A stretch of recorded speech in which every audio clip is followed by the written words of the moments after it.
Hello team, welcome to another ATP Geopolitics video with myself, Jonathan at MS Pierce. This is the Ukraine War breaking news update coming from NBC News and Politico that the US, the Pentagon, Pete Hegseth, the Trump administration are halting shipments of weapons to Ukraine that were already pre-arranged, pre-ordered, appropriated in the Biden administration era. Now, we are hearing that well, as no report says, instead of sanctions against Russia, the US is halting aid to Ukraine. The US has halted shipments of certain air defense missiles and precision-guided munitions to Ukraine, according to Politico. The decision was made in early June, but it's taking effect now. The reason, so-called depletion of US stockpiles. NBC News reports that the weapons being delayed include dozens of Patriot interceptors, thousands of 155mm high-explosive howitzer munitions, more than 100 Hellfire missiles, and more than 250 GMLRS, and dozens each of Stinger surface-to-air missiles, AIM air-to-air missiles, and grenade launchers. Now, I mean, just as far as 155mm shells are concerned, that's pretty controversial, because I was reading only yesterday that actually they're producing 40,000 shells a month at the moment, and they were hoping to be at 50,000, I think, at this stage. They are underproducing those where they could be producing more.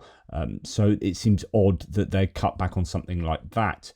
Now, the White House Deputy Press Secretary has said this decision was made to put America's interests first, following a DoD review of our nation's military support and assistance to other countries across the globe. The strength of the United States Armed Forces remains unquestioned. Just ask Iran. Yeah, but PAC-3 Patriots, 155mm rounds, GMLRS, Stinger, AIM-7 Hellfire missiles, this is all going to hurt. So the Politico article, Pentagon holding some promised munitions for Ukraine, by Jack Detch and Paul McCleary, states that the move comes after Zelensky met with Trump on the sidelines at the NATO summit in the Netherlands last week.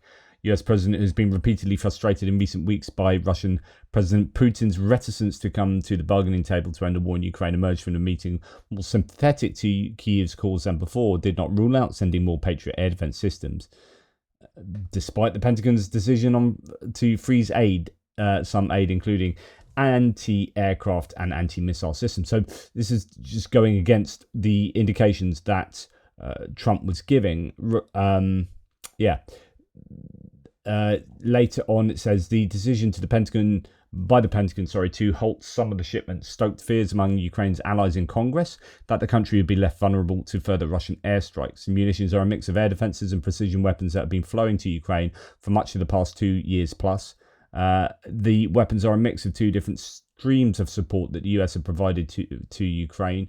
Has provided Ukraine, both under the Biden administration. Some come from the drawdowns on current stockpiles, so that's a presidential drawdown authority, with the DoD receiving money to replenish those munitions as quickly as possible. The second comes from the Ukraine Security Assistance Initiative, USAI, in which US funds the purchase of weapons for Ukraine from American defense firms. The money has been used to put weapons under contract for the Ukrainian government.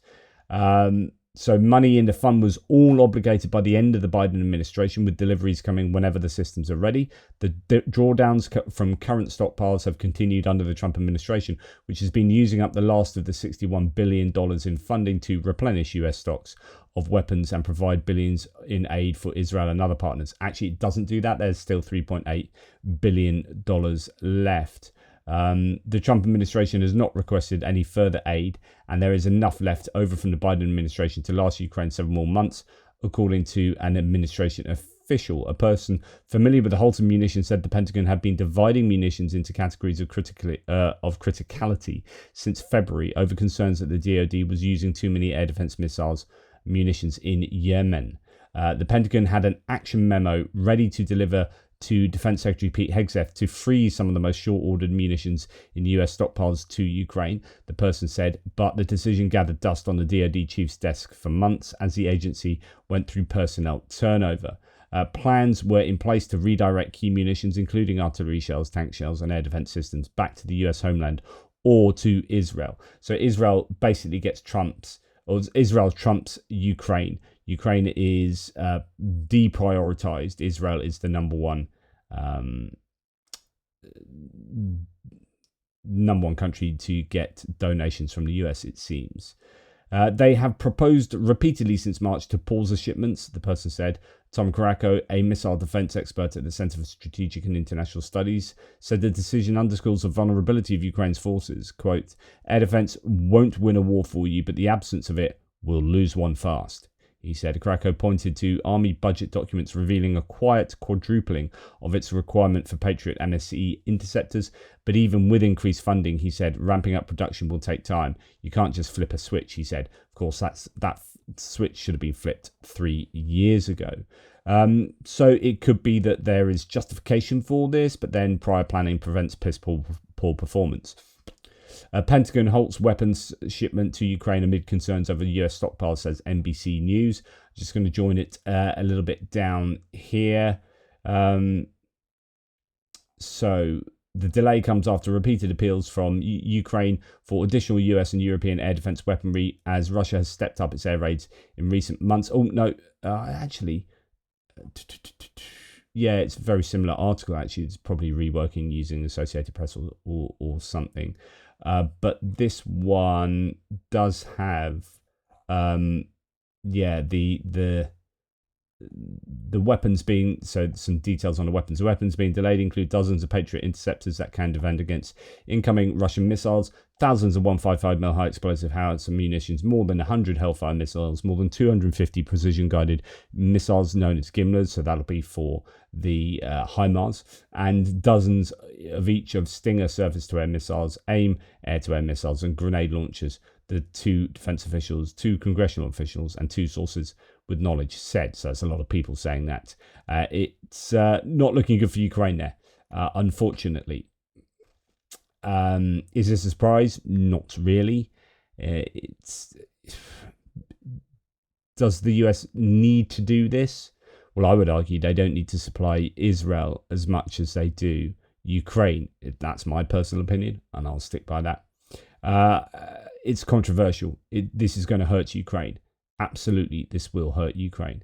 And it'll require other allies stepping up even more. But you know, if it comes down to Patriot interceptors, you know, if the US can't provide them, then those stocks have been, I mean, Germany has used up an awful lot of their stocks in getting a heck of a lot of interceptors, Patriot interceptors to Ukraine. I hope that there's a localization of construction in Ukraine, or with Germany forthcoming.